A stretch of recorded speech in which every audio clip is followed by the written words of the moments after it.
Alright, just a minute here. Do not fall. Do not fall. There we go. Now we're talking Ghostbusters 2. Again. Steelbook for Ghostbusters 2.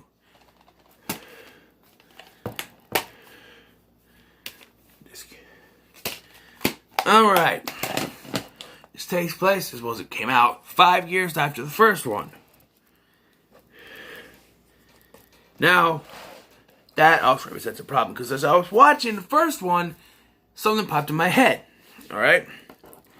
So there's that scene in the first one, you know, throughout the part, the Keymaster,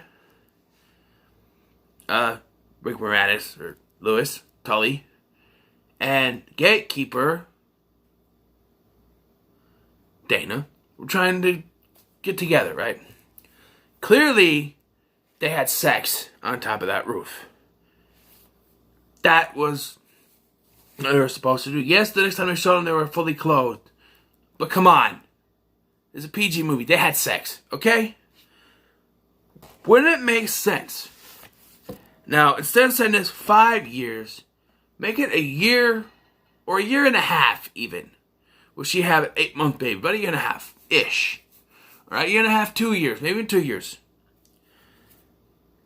So a year and a half works for an 8-month baby. Alright? That could be the baby, you know, made from that union. I'm not necessarily saying it has to be possessed by a spirit or something. But I'm just saying, they could have continued with that. And maybe they could have continued the Gozer angle, like Gozer somehow was conceived as a child. I don't know. But that's just an interesting thought that maybe. So the movie begins. It's 5 years later, and the Ghostbusters have to contend with the evil Vigil, the Carpathian. And, well, it starts off with a bang when Dana is walking with her baby. Oh, by the way, I'm not going to reference the Nostalgia Critics fanscription. Channel Awesome's fanscription, whatever you want to call it. Go watch it yourself. Channel Awesome YouTube channel. I'm not going to try to take anything from them. I got my own ideas I'm working on, so just go watch that. That's their thing. I'm not going to compare. Alright? So the baby, she's talking to the superintendent, and so the baby starts taking off. Goes in the middle of, you know, the street or whatever. She immediately goes to Egon. Her and Peter aren't together anymore, but she goes to Egon and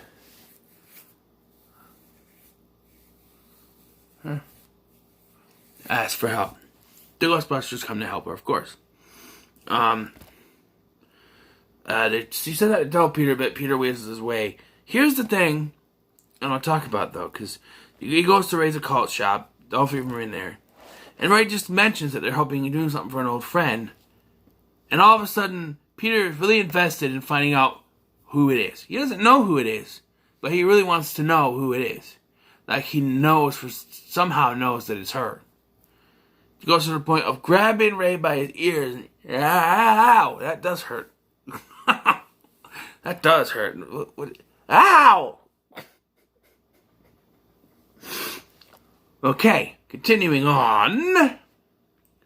This movie is dumbed down. Swearing is pretty much gone. There's a couple instances that are very quick.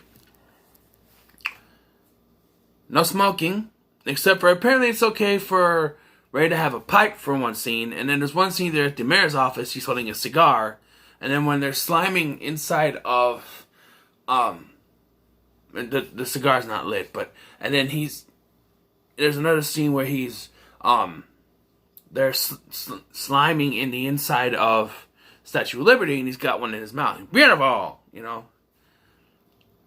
Okay, it's not lit, again, but, and I guess you can get away with some stuff. It starts out with them, kids' party. I gotta talk about this kids' party because there's an interesting fact in this, alright? They're at the party, talking about, you know, He-Man, whatever. talking about they come into the Ghostbusters. This kid comes up and he says, "You know, my dad says you're full of crap." I'm like, well, some people just don't. No, he says you're full of crap, and that's why you guys went out of business.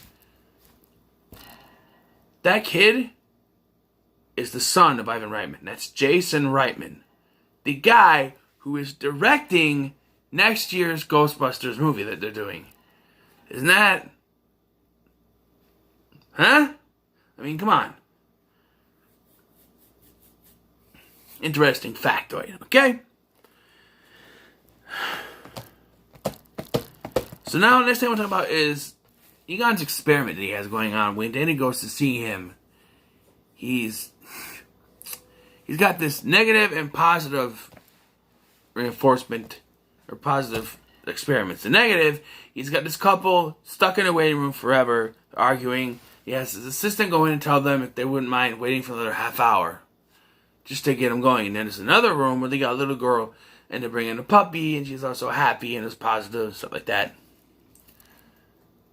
Dana comes in, and she sees the stuff going on, and she asks, she talks about, he says, "I like to bring Ray in on this." She goes, "Okay, but not Peter." So, of course, not Peter. And then she asks, "Does he talk about me?" He says no, and then when she's not looking, he scans her to see if there's any reaction. Now, I've always wondered, does Peter really not talk about her? Or does he, and he just said that to get a reaction off of her? It's an interesting thought, alright? It's just an interesting thought.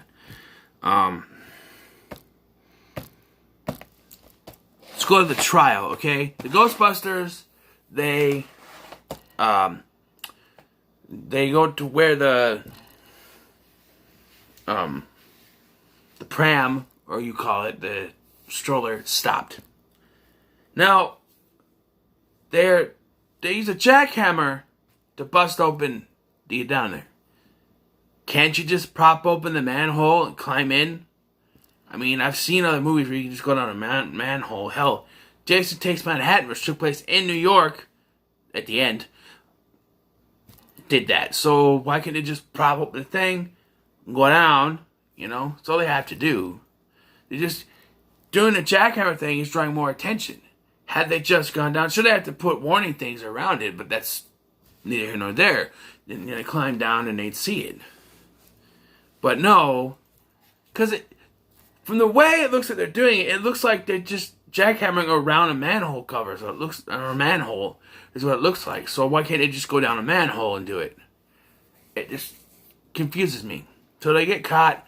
They cause a blackout and they end up going to the court.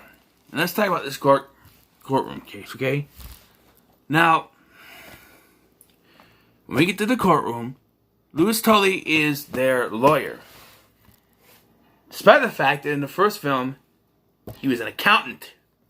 How do you get from accountant to lawyer? He was an accountant. He was asking who did their taxes. Now he's their lawyer. Can a lawyer and an accountant be the same thing? Or I guess he could have went to law school too, I guess, but I don't know. I always like Louis Tully because one time I turned to a dog and they saved me.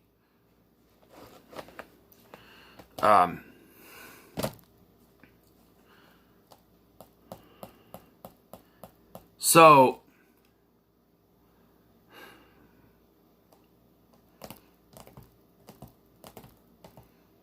this courtroom, okay?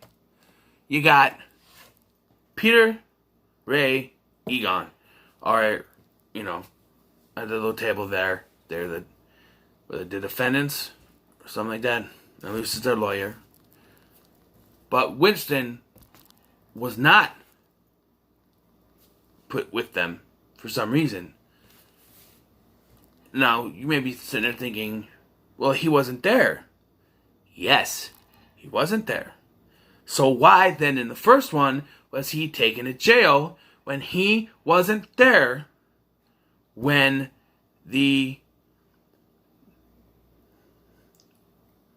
Peck turned off the containment unit For all intents and purposes,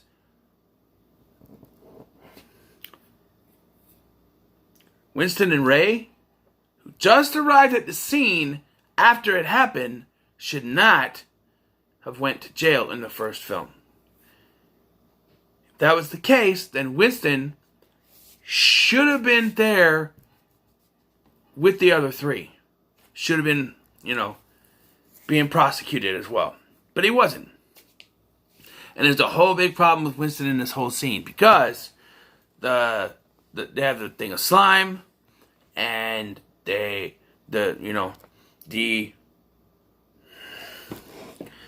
judge, played by Harris Yulin, great judge, but a great actor, by the way. I haven't burned at the stake, and then the Scalara brothers burst off. Hell starts going all over the place. Everybody runs away. And Winston is just gone. Winston is a Ghostbuster. It's his job to stay behind and help the others, but he's just gone with the rest of them. So Winston, who is supposed to be a Ghostbuster, ran away. What the hell? Why?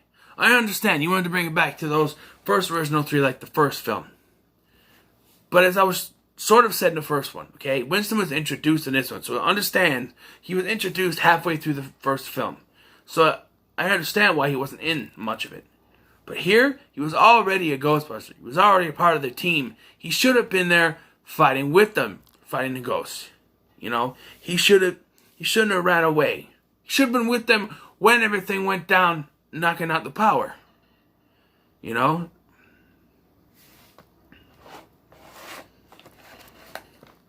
And they mention all this stuff that the reason they went out of business is because of everything that happened in the first film.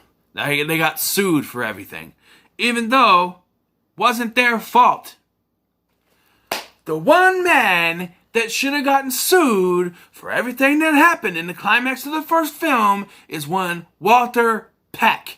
He's the one that should have gotten sued for everything happening, because if he hadn't turned off the containment unit, none of it would have happened.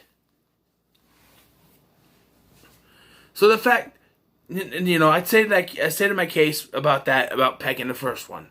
Sitting here watching the second one after state my case, this blew me up because of the fact that Peck should have been the one being sued and going to jail, having the responsibility for everything that happened. Because while he was right, like I said, he still was the one who ordered the containment unit to be shut off. Therefore, everything that happened from that point to the end of the film was his fault. I'm just saying.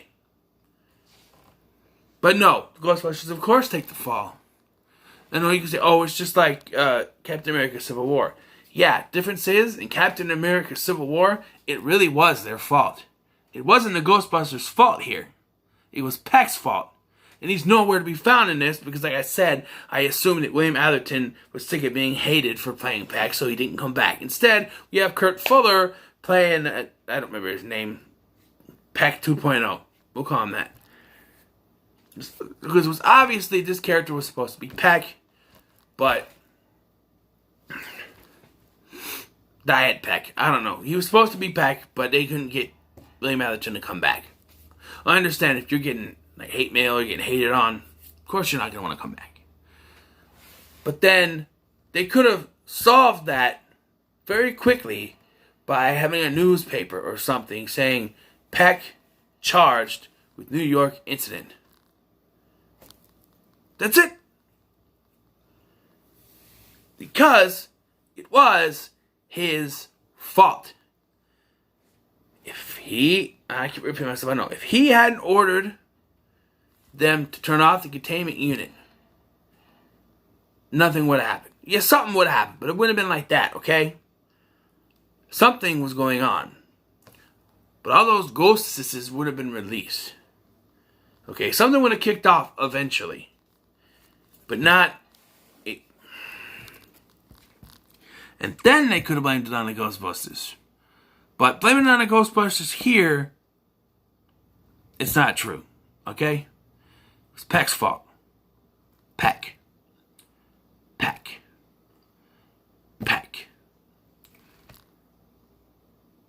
So, after this trial, there are once again Ghostbusters to hail as, heroes and all that stuff. There is another thing about the trial I want to talk about. They say they don't recognize the existence of ghosts.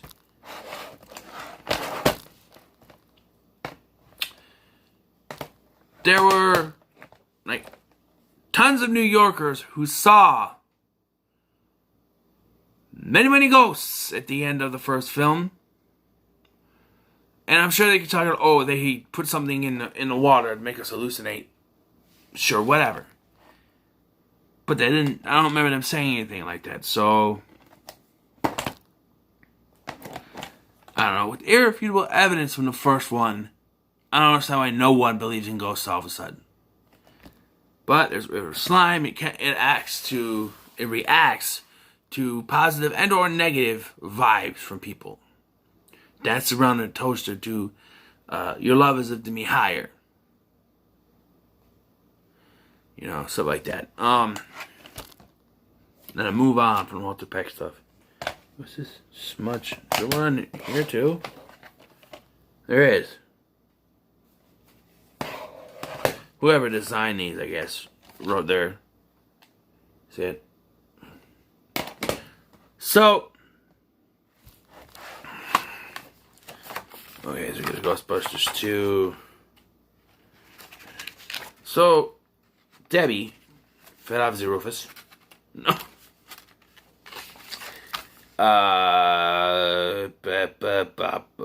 Dana.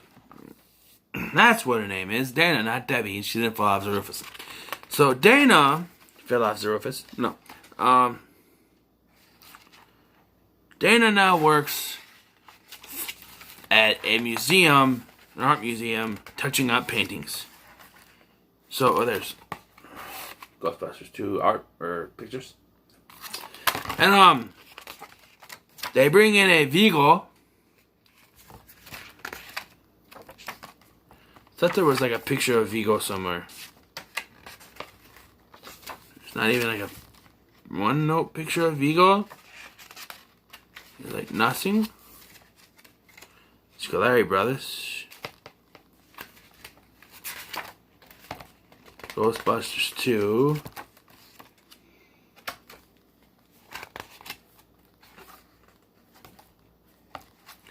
I guess not. Not even a Vigo. But they bring in this Vigo Carpathian painting. And from the moment on, weird stuff starts to happen. So if they hadn't wheeled in that Vigo, if they kept it in storage, what would have come of the slime down there? Coincidence stuff, you know what I mean? So,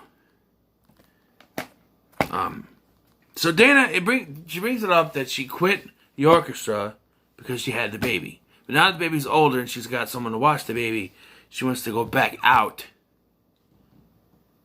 She wants to go back to the orchestra. She's gonna leave. Janos, everything you're doing is bad. I want you to know this. I love Janos, okay? You know who he is? He is Vigo! You are like the buzzing of flies to him. Johnny, where are you from anyway? The Upper West Side? With the baby? Ooh! He's asleep. Oh, but I would. Not Dr. Wegman, Dana is not here. Yes, we know that. Oh, okay, then why are you came? And of course, why am I drippings with goo? I love Janos. He's sort of a villain here. And I don't remember if we see what happens to him after they take him out.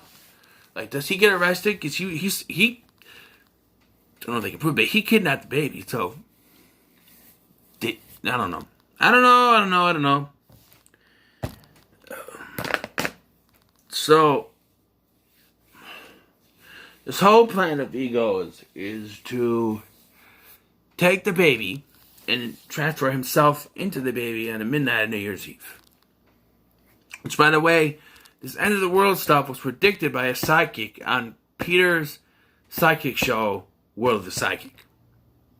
It was predicted by one of the guys that the end of the world would be on New Year's Eve of that year. And then he was right, and it's never addressed in the movie, but the guy was right. It was going to happen till they stopped it. Also, Peter has this show at the beginning of the film, of the movie. Nothing is ever said of it again until they go to the museum and they meet the security guard who says that he remembers, he recognizes Peter from the World of the Psychic and said it used to be one of his favorite two shows. The other one of his two favorite shows, the other one being Bassmasters, the fishing show. So I'm sitting there thinking, used to be. Never heard anything about the show being canceled. I know he's back to being a Ghostbuster, but never said anything about the show being canceled. And how much time was passed? Because from when they had the trial to when we see it now, at this point. Because now, during the montage they're wearing Christmas hats and stuff. But, New Year's Eve is coming up. There's even, when Lewis comes out of the firehouse wearing a Ghostbusters getup and he's got the earmuffs. And first time I saw him, I'm like, why is he wearing earmuffs? And I'm like, no, I think about it, I'm like, because it's December, it's cold, it's New York. Let's talk about the climax here, alright? They show up on the Statue of Liberty. I hate Jell-O. Well, there's always room for Jell-O. And they bash it in because they couldn't break it anyway. When they first get there, they try to use the proton packs on the slime. Doesn't work. Too negatively charged. So they use the Statue of Liberty to get a more positive reaction from the people out there to break it and go in. So they're in there. They fight Vigo. Eventually they're able to stop Vigo. Vigo comes in, has a ghost form. Long hair guy. And then they use the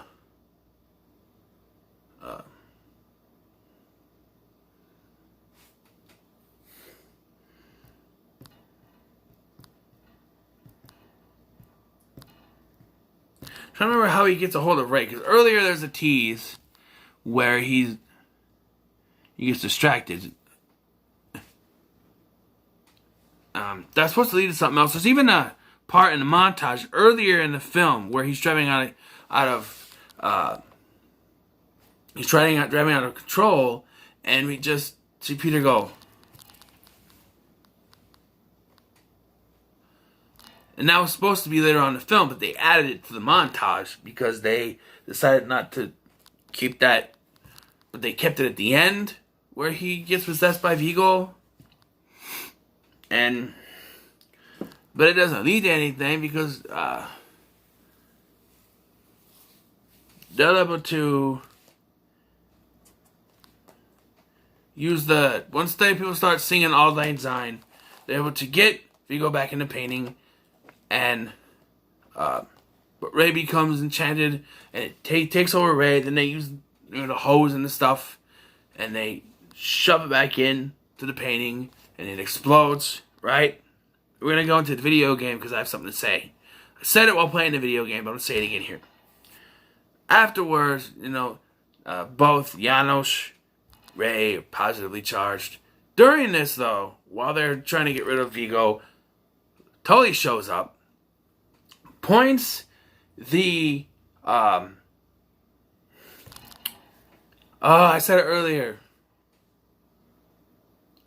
The stream. We'll say the stream. Points the stream at the slime, and because the guys are in there doing their stuff and they stop Vigo, it goes away. And all the people out there start cheering for Lewis, even though they saw that the proto stream did nothing to it before. They can't something, they must have done something in there. It's not Lewis. Guess they didn't think about it, but so then they save the day again, and the painting of Vigo now is a painting of the 4 Ghostbusters with the baby in the middle. That, continuity horror, It messes up the continuity of the video game. The video game was made after this, so it should be easy to continuity. But in the video game, it's an Easter egg, I know, okay? But the Ghostbusters have the Vigo painting in their lobby. It's a cool little Easter egg, but it messes with the continuity. Also messes with the continuity is at the end of this, Peter and Danny get back together, but in the video game, he's sitting on the museum lady. And doesn't even talk about Dana. I know that's Bankman's thing, but I'm just saying. Overall, guys, this one isn't that bad. I'm going to give it a 7. A 7 out of 10. It's not that bad. Next is the remake. Gonna watch that next. I do like this one. So, yeah, remember to like, share, and subscribe. What are your thoughts on Ghostbusters 2? Remember to like, share, and subscribe. And, of course,